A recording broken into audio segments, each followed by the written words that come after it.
الحمد للہ رب العالمین والصلاة والسلام علی خاتم النبیین اما بعد فاعوذ باللہ من الشیطان الرجیم بسم اللہ الرحمن الرحیم الصلاة والسلام علیک یا رسول اللہ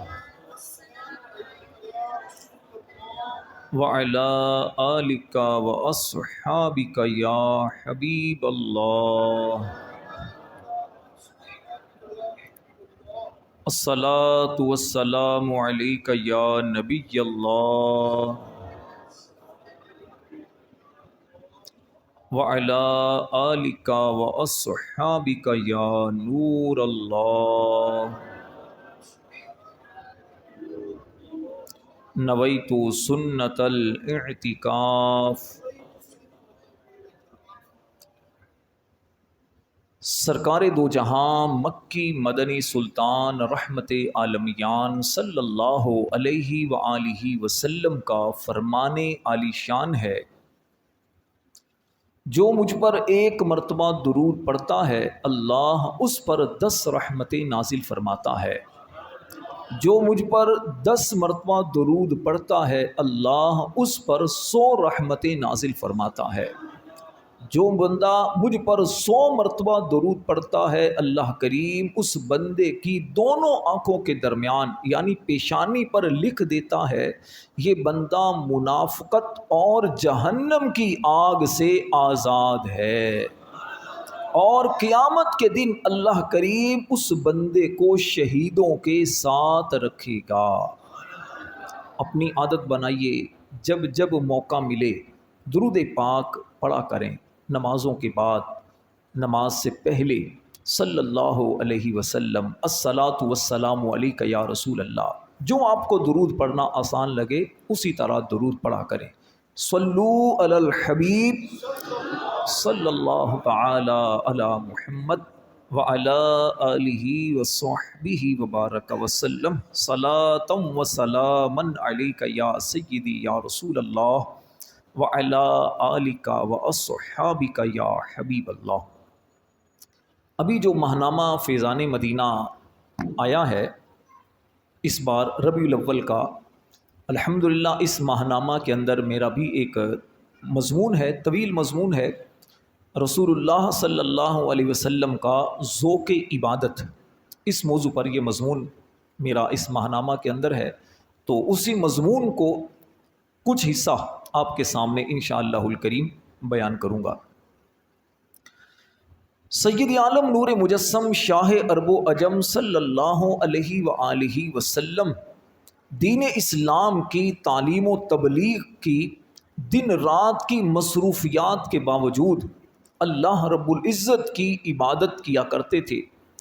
اعلان نبوت سے پہلے غار حرا میں آپ عبادت کرتے، اور اعلان نبوت کے بعد آقا کریم علیہ الصلوۃ والسلام مسجد حرام کے اندر عبادت میں مصروف رہتے، اپنے گھر میں بھی عبادت کیا کرتے۔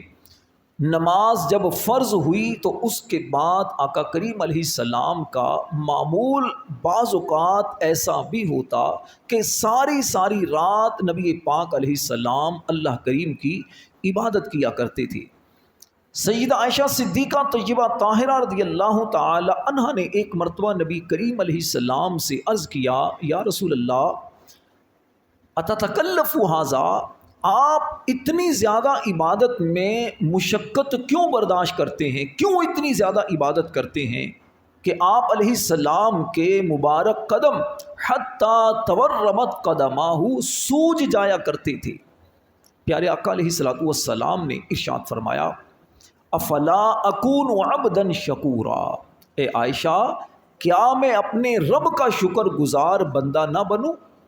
سیدہ عائشہ نے عرض کی، یا رسول اللہ صلی اللہ علیہ وسلم ما تقدم من ذنبک وما تأخر، اللہ نے آپ کے صدقے آپ کے اگلوں کے بھی گناہ بخش دیے، آپ کے پچھلوں کے بھی گناہ بخش دیے، لیکن اس کے باوجود اتنی زیادہ عبادت کیوں کرتے ہیں؟ رسول کریم علیہ السلام نے فرمایا، افلا اکون عبدا شکورا، اے عائشہ کیا میں اپنے رب کا شکر گزار بندہ نہ بنوں؟ پتہ چلا عبادت کا مقصد صرف یہی نہیں ہوتا کہ بندہ اپنے گناہوں سے رب کی بارگاہ میں بخشش طلب کرے، عبادت کا مقصد صرف یہی نہیں ہوتا کہ ہم اپنے جسم کو صاف کریں، عبادت رب کے شکر کے طور پر بھی ادا کی جاتی ہے۔ رب نے اتنی نعمتیں دی ہیں، بن مانگے رب نے نعمتیں دی ہیں، ان نعمتوں کا شکرانہ یہ ہے کہ بندہ رب کی بارگاہ میں سجدے بھی کرے، اللہ کا زبان سے بھی شکر ادا کرے، اللہ کا اپنے جسم کے ذریعے بھی شکر ادا کرے اور اپنے عمل کے ذریعے بھی شکر ادا کرے۔ سرکار دو عالم علیہ الصلوۃ والسلام کو عبادات میں سب سے زیادہ محبت وہ تھی نماز سے۔ نماز سے آپ کی محبت کا عالم یہ تھا کہ کریم آقا علیہ السلام حضرت بلال رضی اللہ تعالی عنہ کو فرمایا کرتے تھے، قم یا بلال فارحنا بالصلاۃ، اے بلال اٹھو اور ہمیں نماز سے راحت پہنچاؤ، نماز سے راحت پہنچاؤ۔ یہ کیسے محبوب ہیں، اللہ والے جو ہوا کرتے ہیں وہ اللہ کی عبادت کر کے راحت پاتے ہیں۔ اور آج ہم دنیا دار جو ہیں، ہمارا حال کیا ہے؟ اگر امام کے پیچھے تھوڑی سی قرات لمبی ہو جائے، اگر تراویح میں کوئی حافظ صاحب تھوڑا آرام سے قرآن پڑھیں، یا کبھی ہماری جماعت نکل جائے اور اکیلے ہمیں نماز پڑھنا پڑے تو کتنی بھاری لگتی ہے نماز۔ حالانکہ اس محبوب علیہ السلام سے محبت کے ہمیں دعوے ہیں، ہمارا یہ نعرہ ہوتا ہے کہ غلام یہ رسول میں جان بھی قبول ہے، جان قبول ہے، سب کچھ لٹانا قبول ہے، لیکن زبان کی حد تک۔ پیارے آقا علیہ السلام سے محبت کا دعویٰ جبھی سچا ہو سکتا ہے جب ہم نماز کی پابندی کریں، کیونکہ جو بندہ نماز کی پابندی کرتا ہے وہ مصطفیٰ کریم علیہ السلام کی آنکھوں کو ٹھنڈا کرتا ہے، دل میں نبی پاک علیہ السلام کے خوشی کو داخل کرتا ہے۔ پیارے آقا علیہ السلام کا فرمان ہے الصلاۃ قرۃ عینی، فرمایا نماز میری آنکھوں کی ٹھنڈک ہے۔ ایک مقام پر فرمایا جعلت قرۃ عینی فی الصلاۃ، نماز کے اندر رب نے میری آنکھوں کی ٹھنڈک کو رکھا ہے۔ اے مصطفیٰ کریم علیہ السلام سے محبت کرنے والوں، ہم سب کو چاہیے کہ کریم آقا علیہ السلام پر درود پاک بھی پڑھیں اور نماز کی بھی پابندی کریں۔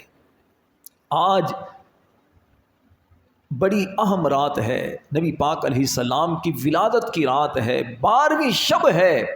یہ رات یوں سمجھیے کہ آقا کریم علیہ السلام کے دنیا میں آنے کی جو رات ہے، رحمتوں والی برکتوں والی رات ہے۔ خاص طور پر وہ وقت جب رات ختم ہو رہی ہوتی ہے، دن آ رہا ہوتا ہے، اس وقت ہمارے آقا کریم علیہ السلام دنیا میں آئے، جسے عاشقان رسول صبح بہارا کا نام دیتے ہیں۔ اس وقت اللہ اپنے بندوں کی کیسی حاجتیں پوری کرتا ہے، بندوں پر کیسی کرم نوازی کرتا ہے، یقیناً اس کا لطف وہی جانتے ہیں جو اس وقت اللہ کی بارگاہ میں آنسوؤں کے ساتھ مرحبا یا مصطفیٰ کے نعرے لگاتے ہوئے، کریم آقا علیہ السلام پر درود و سلام پڑھتے ہوئے، ہاتھوں کو باندھ کر درود و سلام پڑھ رہے ہوتے ہیں۔ اس وقت اللہ کی جو رحمتیں ان پر نازل ہوتی ہیں، یقیناً اس کا اندازہ وہی عاشقان رسول لگا سکتے ہیں۔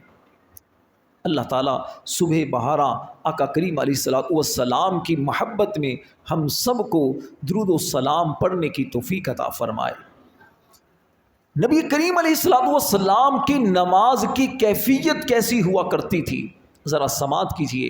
حضرت عبداللہ بن شخیر رضی اللہ تعالی عنہ، اللہ پاک کے آخری نبی صلی اللہ علیہ وسلم کی نماز کی کیفیت کا ذکر کرتے ہوئے فرماتے ہیں، ایک مرتبہ میں اللہ کے آخری نبی صلی اللہ علیہ وسلم کی خدمت میں حاضر ہوا تو کریم آقا علیہ السلام نماز پڑھ رہے تھے، نماز کے اندر اس طرح رو رہے تھے، رونے کی وجہ سے آقا کریم کے مبارک سینے سے ایسی آوازیں نکل رہی تھی جیسی چولہے پر ہنڈیاں جب رکھی جاتی ہے تو اس وقت ہنڈیاں سے آوازیں نکلتی ہیں. فرمایا ایسی آوازیں مصطفیٰ کریم علیہ السلام کے سینے سے نکل رہی تھی.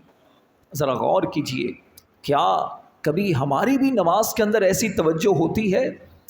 کبھی ایسا ہوا کہ تنہائی کے اندر ہم نے بھی اللہ کی بارگاہ میں ہاتھوں کو باندھ کر، کبھی سجدے میں جا کر، کبھی رکوع کے اندر آنسو بہائے ہوں، اور اللہ کی محبت میں، اللہ کی بارگاہ میں کھڑے ہوتے ہوئے خشوع و خضوع کی کیفیت ایسی پیدا ہو جائے کہ الفاظ بھی منہ سے نکلیں اور دل کے اندر بھی اللہ کی محبت جوش مارے، اور اس انداز سے عبادت کریں تو پھر اس عبادت کا لطف یقیناً دوبالا ہو جائے.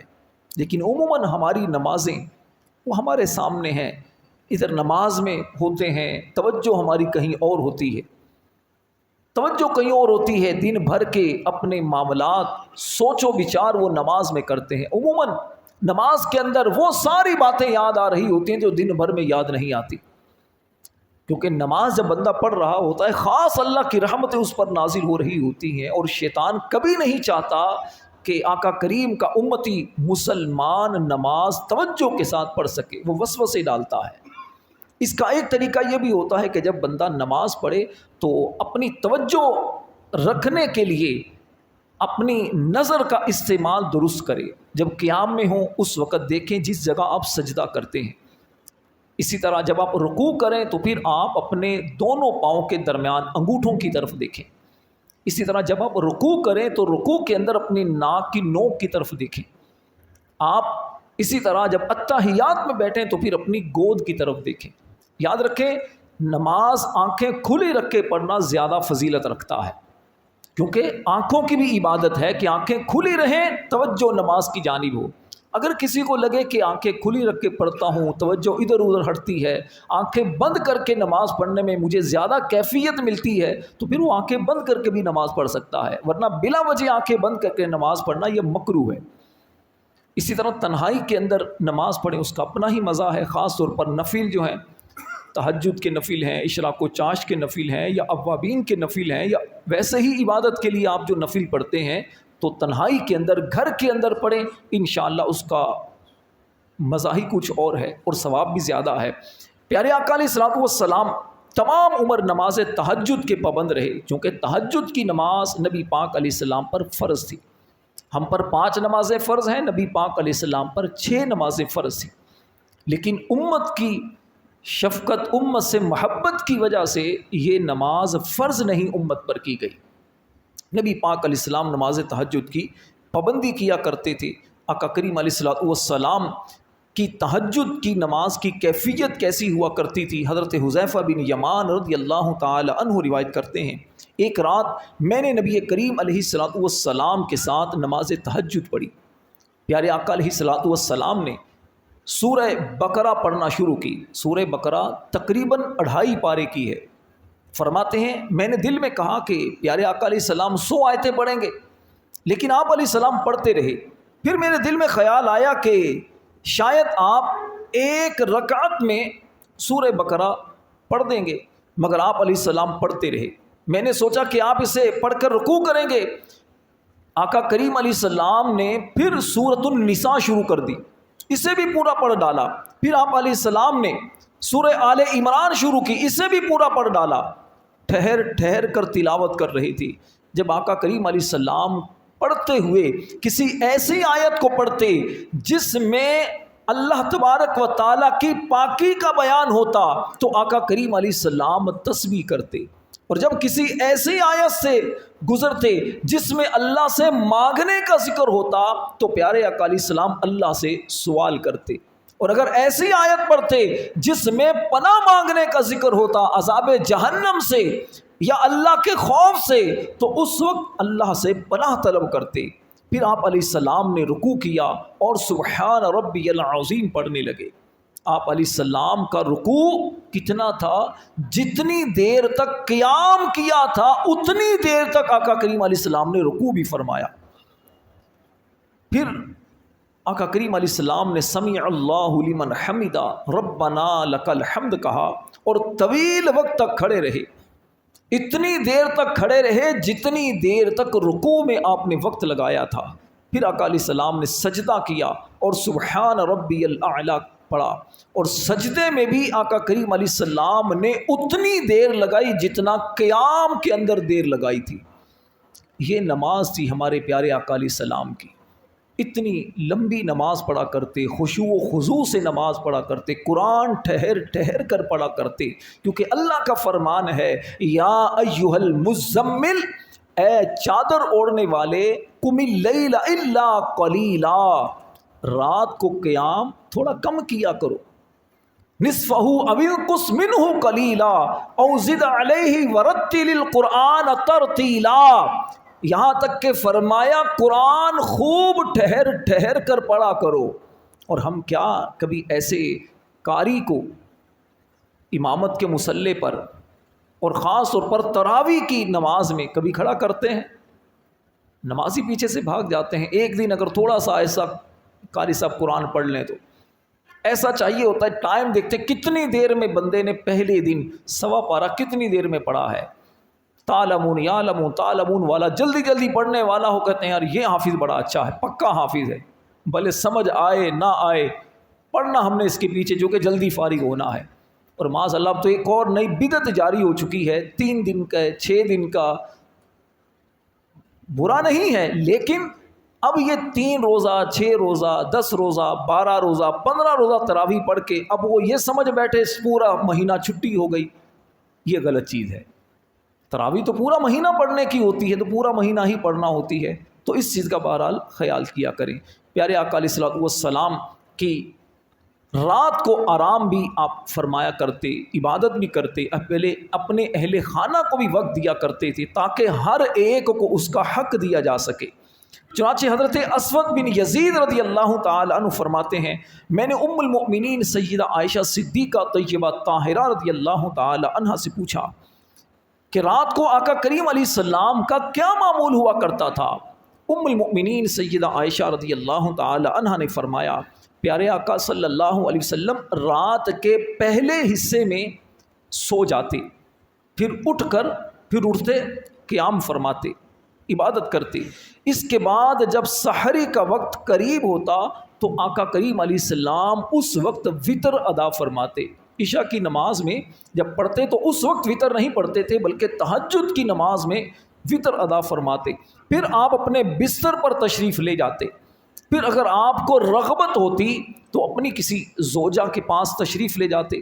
پھر جب اذان سنتے تو آپ تیزی سے اٹھتے، اگر غسل کی حاجت ہوتی تو غسل فرماتے، ورنہ صرف وضو فرما لیتے اور نماز کے لیے تشریف لے جاتے. یہ تھا ہمارے پیارے نبی علیہ السلام کا مبارک معمول. میرے اور آپ کے لیے اور خاص طور پر ہر شادی شدہ مرد و عورت کے لیے اس کے اندر یقیناً بہت زیادہ حکمت کی باتیں موجود ہیں. دیکھیے ایک بات تو یہ پتہ چلی کہ رات کو ساری رات عبادت کرنا یہ بھی بڑی سعادت کی بات ہے، لیکن نبی پاک علیہ السلام روزانہ ہی ساری رات عبادت نہیں فرمایا کرتے تھے. کبھی ذوق بنتا ساری رات عبادت فرما لیتے، کبھی رات کو کچھ دیر آرام فرما لیتے، کبھی رات کے ابتدائی حصے میں آرام فرما لیتے، کبھی درمیانی حصے میں آرام فرما لیتے، لیکن خاص طور پر تہجد کے وقت تو اللہ پاک کی عبادت میں گزارا کرتے. اور ایک اور بات یہ بھی پتہ چلی، اور مختلف احادیث کے اندر بھی یہ بات موجود ہے کہ جس کا جو حق ہوتا وہ اسے حق دیتے. آپ شادی شدہ ہیں تو بیوی کا بھی حق ہے کچھ وقت اسے بھی دیا جائے، دن میں بھی رات میں بھی. اس کی ضرورت ہے، بیمار ہے بیوی تو اس کی خدمت کرنا، اس کی تیمارداری کرنا، عیادت کرنا یہ شوہر کی ضرورت ہے، شوہر کو کرنا چاہیے. جب شوہر کبھی ایسے برے وقت میں آتا ہے تو بیوی اس وقت خیال کرتی ہے. یعنی اللہ کے حقوق بھی ادا کرنے ہیں، اللہ کی عبادت بھی کرنی ہے، اللہ کے بندوں کے حقوق بھی پورے کرنے ہیں. اسی طرح ہمارے جسم کا بھی ہم پر حق ہے. جسم کا حق کیا ہے؟ جسم سے اللہ کی عبادت بھی کی جائے، جسم سے آرام بھی کیا جائے، کیونکہ آرام ہوگا تو آپ ذوق و شوق کے ساتھ اللہ کی عبادت کر سکیں گے. جیسے بڑی رات ہے آج، تو آج بھی آپ کو اگر دن میں کچھ آرام کر چکے ہیں اللہ کی عبادت میں گزاریے. نفل پڑھیے، درود پاک پڑھیے، اجتماعی ذکر و نعت میں شرکت کریں، اور اگر آپ کو لگتا ہے کہ ساری رات جاگتا رہوں گا، فجر کی نماز چلی جائے گی، تو پھر آپ کچھ دیر آرام کر لیں، 1-2 گھنٹے آرام کریں، 2-3 گھنٹے جو بھی ہو، اس کے بعد 2 بجے 1 بجے اٹھیں، اٹھ کر وضو کر کے پھر اللہ کی عبادت میں مصروف ہوں، اجتماعی ذکر و نعت میں شرکت کر لیں۔ اپنی طرف سے بہرحال بھرپور کوشش کرنی چاہیے۔ اسی طرح کل کا جو بڑا دن ہے، اس بڑے دن میں کوشش کریں جلوس میلاد میں شرکت کریں، غسل کریں، کپڑے اچھے پہنیں، خوشبو لگائیں، امامہ باندھیں اور مرحبا یا مصطفیٰ کے نعرے لگائیں، آقا کریم پر درود و سلام پڑھیں، کوشش کریں اجتماع میلاد میں جائیں یا جلوس میلاد میں شرکت کریں، نظروں کو جھکا کر رکھیں۔ بدقسمتی سے جلوس میلاد کے اندر کئی بے پردہ عورتیں بھی آ جاتی ہیں، کئی افراد اپنے گھر کی خواتین کو جلوس کے اندر لے آتے ہیں، خود بھی بدنگاہی کا سامان کرتے ہیں، دوسروں کے لیے بھی بدنگاہی کا سامان کرواتے ہیں۔ یہ بڑی مقدس چیزیں ہیں، برکت والی چیزیں ہیں، اللہ کی رحمتوں کا نزول ہوتا ہے، اللہ کے فرشتے ایسی محفلوں کے اندر آتے ہیں، لیکن معاذ اللہ اس انداز سے جو افراد جو چیزیں کرتے ہیں، اپنے گھر کی خواتین کو راتوں کو لے کر لائٹنگ دکھانے کے لیے نکل جاتے ہیں، تو ایسے لوگوں کو تھوڑا ہوش کے ناخن لینے چاہیے۔ یہ کوئی عشق رسول نہیں ہے، یہ عشق رسول نہیں ہے، یہ شیطانی وسوسوں اور شیطان کی پیروی کرتے ہوئے دوسروں کو طعنہ زنی کا موقع یہ لوگ دیتے ہیں۔ تو ایسے کام کبھی بھی نہ کریں جس کی وجہ سے شعائر اہل سنت اور ہماری محبتوں کے جو معیار ہیں ان پر کوئی طعنہ زنی کر سکے۔ دعا ہے اللہ تعالی ہم سب کو عمل کی توفیق عطا فرمائے، آمین بجاہ النبی الامین صلی اللہ علیہ وسلم۔ مکمل موضوع کافی بڑا ہے، آپ پڑھنا چاہیں تو ماہنامہ کے اندر پڑھیے گا، انشاءاللہ بہت مزہ آئے گا۔ اللہ تعالی عمل کی توفیق عطا فرمائے۔ درود و سلام۔